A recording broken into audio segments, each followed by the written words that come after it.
Shogun here. We've had a couple days with the new Control Group Warbond. I gotta say, the stuff in here is not quite what we expected. Dive right in, Helldivers. So taking a look at the variable, on paper it looks better than the Liberator in all areas. Looking at it compared, it does say the fire rate's a little bit lower, but you do have a selectable fire rate in-game. So it defaults to the 550, but you do have a 750 option, so you can get a higher fire rate. Now, where the variable will lose out against the Liberator is one, there's no real attachment options outside of sights. So it starts out with the 2x tube sight. You can swap it to one of the other ones to get a little bit extra ergonomics if you just use third-person shooting for the majority of the time. However, this gun, I do feel like aiming down the sights helps with that recoil and really laser accuracy. Right? 'Cause if you're looking at the spread here on the right side, it is all over the place when you're shooting. Even though the recoil numbers don't really show, that it's going to look like that whenever you're firing it. That's kind of how I felt in game. Crouching seems to really narrow down that focus. Now, if you go look at the Liberator itself, right, nice tight coil pattern, plenty of attachments, so you can even bring that spread pattern in a little bit tighter for really accurate shots. Plus, you can beat out the magazine size, right? Getting up to a 60 ammo capacity.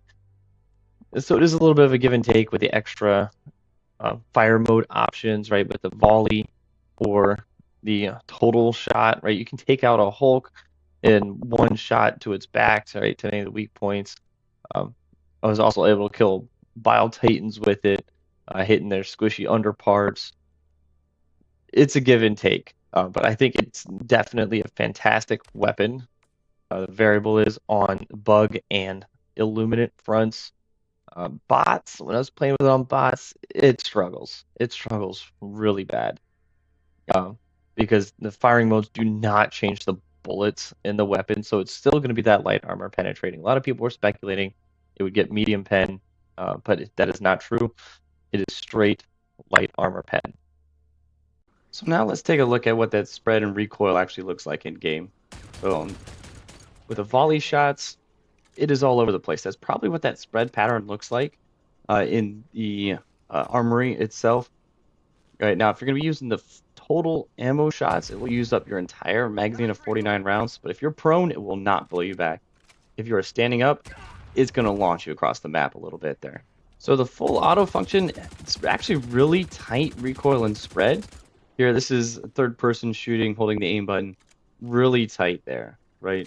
This is with the armor out of the Warbond itself, so I'm not using any reduction ammo while crouched, but it also crouched even a tighter grouping. So in full auto, this thing is extremely accurate for what you want to shoot at, right? As long as you're not out of stamina, arms hurt or anything, right? It's even at 750 RPMs, still an extremely accurate weapon. So I would definitely rank this as a solid A tier weapon. It's a good choice against bugs and Illuminate, not a great choice against bots, just because that light pen, there's so much stuff that has medium armor on bots. So if you're in a bug or an Illuminate mission, this is definitely a solid option. Now, taking a look at the new arc grenade, grenade is kind of a misnomer, I feel, in this. Definitely call it a throwable because it has no explosion, right? Once you toss it out, it's just going to spark, and every time it sparks, it bounces up to 5 sparks, but there's no control over that. By also saying this is not really a grenade, you can't close any bug holes with this grenade, right? So this is, if you're going to take this on bugs, you need to find some other way to be able to close bug holes. Grenade pistol, ultimatum, grenade launcher, stratagems that'll close holes, anything else, right? But do not rely on this to close any bug holes for you. It will stun with those sparks, but it is a very momentary stun, right? Maybe like a quarter of a second. It's not anything that's going to be noticeable in locking down the enemies, especially if it bounces away. So you have a charger coming at you. The first shock may get it and stop its charge, but anything after that, it might bounce away from it. So it is extremely unreliable in the crowd control. but at least on the bug and illuminant fronts, gas grenade I feel still reigns king, or incendiaries, or the pyrotech. But on the bot front, I really feel that this has immense amount of potential. I was really loving this on the bot front, but once I moved over to bugs, I was not a fan of the arc grenade, even with a full arc build. Just to kind of add that flavor in there, it really did not meet my desires for what I really wanted to do. Really would have liked for it to just sit in one spot and create a crowd control field around it. But that bouncing factor, since the bugs move so fast, especially predators, it was not good at locking them down. Same with the overseers. If they were able to get out of the stun and fly away from the arc grenade, it was not locking them down like I really wanted them to with that stun. Next up is the laser sentry. This thing had so much potential. It was requested by a lot of the community.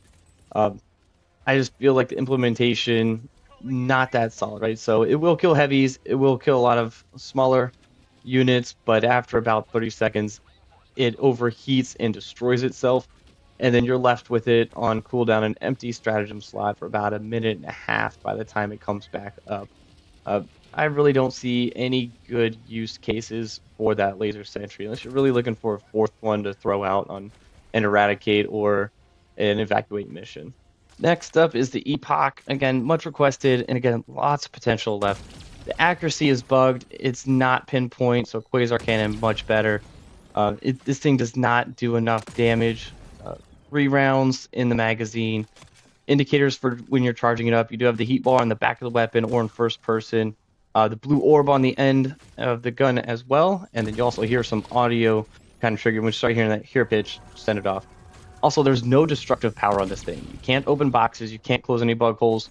I was able to kill fabricators with it, 2 or 3 shots, depending on the charge level. And next up, we'll talk about the armor. The Warbond itself has 2 variants available, a medium and a heavy. In the superstore, when it cycles back through, you can grab the light armor. Right now, it feels like it's bugged. Right? I feel like I was taking massive amounts of damage. I normally run light armor, and I'll be perfectly fine. I'll take 2, maybe 3 deaths on a bad mission. But wearing the light armor, I felt like I was getting one shot constantly, and it was triggering that adrenostim factor super early. I would have a full health bar, take a couple shots from bots, and all of a sudden, the world's gray. Right? It does have 50% arc resist, which pairs nicely with a shock build or with the arc grenade itself. But I never really got close enough to anything to test out what that actually looked like compared to the 95% resist arc armor, which I tend to run with a arc build anyways. Now, for the adrenostim, what you want to do with that, right, once you go into the gray, start dumping everything you have. Right? Anything that you can't bring back with you, say ultimatums, grenades, right? If you're in a spot away from your team, go ahead, drop your stratagems right on top of you if you're in a good position. But you just want to empty everything possible. And basically, once you do enter that adrenostim, it's like your legs are broken. You can't move fast. You can't run. Basically, this armor is not a good pick, right? Just keep taking whatever your favorite one is. So my favorite part about this Warbond, and I think everybody's favorite part, is going to be this warp jump hack, right? This thing is phenomenal. It does have some drawbacks, right? If you use it 3 times in a row, you will explode yourself. From some testing, I've also realized, right, everything has a visual indicator on here. If your orb is purple, you can jump. There's no consequences. If it's yellow, kind of flashing the dangerous orange color, like right here, there's a chance you might catch yourself on fire, break a leg, take some kind of damage. There are some negative effects using it 2 times in a row rapidly, right? But it does have a relatively quick cooldown. By messing with this a little bit, I also found out that if you're warping like here through an area that there's obviously not a space on the other side, you'll move up in elevation, right? So if you're also warping off of a higher elevation, you're going to warp straight ahead and then take fall damage if it is a big drop off there. But that is kind of a way to move through automaton bases really rapidly, right? So you can negate some of their height difference and traverse the terrain much faster. A nice little addition, and Arrowhead has also confirmed this is not a bug. You can now teleport into the bunkers, collect all that stuff, and then teleport back out. Right? This does mean that the mech glitch also works for that, but I think I'm going to be taking this warp pack on most missions at this point. This thing is just so much fun. Teleporting around, it does do 1,000 damage at AP4 if you're landing on an enemy. So you can also use this, or you can weaponize this a little bit. The potential here has definitely been met. This thing is phenomenal. There are still some other use cases where you're going to want to take the jump pack instead of this, just for that longer distance that you're going to be traveling with it. But the ability to escape enemies by going through walls is just unmatched, right? Paired with the damage from jumping onto an enemy, this thing by far, it took me a while to unlock it, but the few missions I ran with it, this thing is amazing. I would say that this Warbond overall has some utility to it. The Epoch, I think, is relatively useless in its current state, but the Variable is a solid weapon. The Arc Grenades are a solid choice. The Warp Pack is amazing. The Laser Cannon, it can be fun to use, but I don't think many people are going to be taking that sentry on their missions. Overall, fantastic Warbond, I think. Covers all three fronts, right? So it's not just dedicated to one or the other.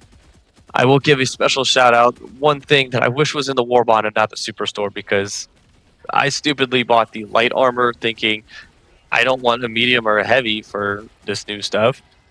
Turns out I'm going to basically insta die with the light armor, so I spent my super credits on that instead. Is the laughing emote. That thing is amazing. I didn't get any video coverage of somebody else using it, but we've all seen them in game, man. That is by far one of the most fun emotes. I mean, at this point, Arrowhead's going to start figuring out how to give us some more emote slots with some of the great emotes they've been cooking up lately. But next time that rotates through on the Superstore, definitely pick that thing up. If you like this content, please hit that like and subscribe button. I'll see you on the Warfront, Helldivers.